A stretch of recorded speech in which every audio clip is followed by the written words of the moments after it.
How to use two WhatsApp in one phone with different phone numbers. Hi guys, welcome. In this video I'm going to show you how you can do it easily.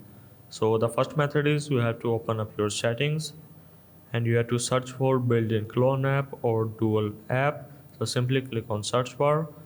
Either you have to search for dual. If you can't find any kind of dual application, you have to go for this clone. So in my case, my Android supports this clone or app clone feature. So I have to simply click on that and this will open up my clone applications where I can clone my WhatsApp. So simply turn on your WhatsApp clone. Once you have cloned this, you have to go back and see. As you can see, this is my WhatsApp clone, so I can now open it. And this is just like a new WhatsApp. I can now enter my other phone number and use it as another WhatsApp.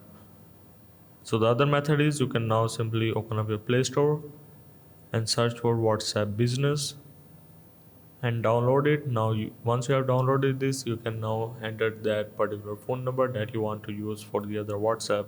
So that's how basically you can use two WhatsApps in one phone with different phone numbers.